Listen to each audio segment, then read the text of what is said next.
So listen to the story. So yesterday, so one of my students, he's a builder. Okay, he we had just played a playing session, right? And I got him hitting fairways, hitting greens.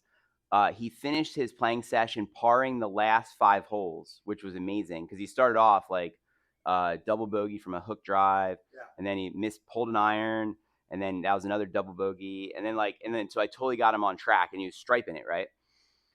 He even texted me because he kept playing after. He's like, "Man, I almost had a hole in one. This is unbelievable. Like I'm playing so good." And then a week and a half goes by, and he comes in for an indoor session, and his swing is wrecked. It was like, what the heck? I was like, how? I was like, what happened, right? So then I was texting him about it. I was like, dude, I don't get it, man. Like you were doing great, and then you suddenly like lost everything. I was like, are you watching a lot of YouTube and a lot of like Instagram or something? He's like, oh yeah, totally wrecked me. I was watching all these Instagram reels, and then I started trying stuff that they were saying in the Instagram, and that's what messed me up, right? Now, this is where I always like to share a story. I have 2 students, this guy Mark and Peter, right? And Peter, I hadn't seen for like 4 months, right? And he came in, and his technique had improved by like 1%. Like he just made a little progress. Um, and then Mark, I didn't see Mark for 1 month, and his technique went down the tubes. And it was crazy because I was like, his wife was here, Leisha, and I was like, Leisha, I was like, I don't get it. I was like, why is it that Peter made progress and I hadn't seen him for a long period of time, and then Mark lost everything in a month? She says, well, I know why.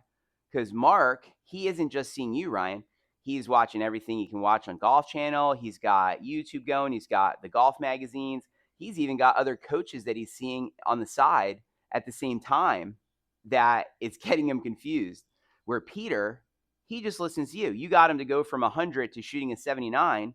He figures, I'll just listen to what Ryan's saying and I'll make progress. And so it's the funniest thing because I see this all the time, especially in the modern era, where see basically I when I watch YouTube stuff, right, because it goes through my phone too, 15% of the videos are good, and the rest I laugh at. I think it's funny. I'm like, oh, that's funny. If people see that one, they're gonna really get messed up. Like it's literally only a small amount of those videos are helpful. What they are is they're clickbait. These people are trying to get views, right? And so I tell everyone, don't ever change your swing for a YouTube video or an Instagram reel.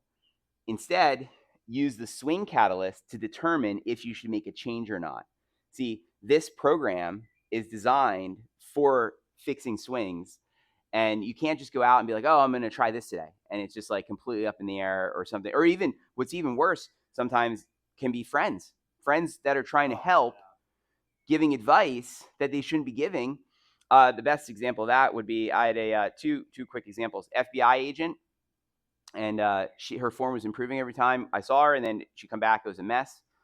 And one time I'm like, I don't get it. I was like, you left last week and your swing plane was perfect. Now you come back and it's a disaster. And she's like, well, I'm like, what do you do after the lesson? She said, well, I go to the range with my husband, and then he coaches me while you're not coaching me. And I said, okay, what's his handicap? 14. I'm like, oh my gosh, I'm 17 shots better than him. I was like, don't listen to him, right?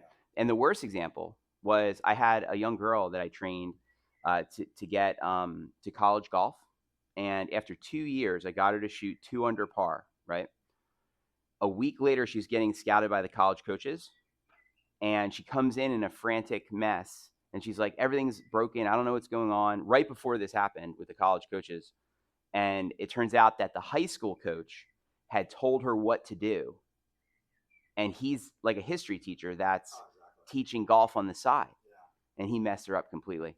Anyway, so watch out what you listen to. I would tell you this, like I'm a pro that shoots under 70 on a regular basis, and I shoot 18 greens in regulation a lot. So you really want to stick to one source of information, and really ideally from the swing catalyst is the best way to determine what to practice or what to change.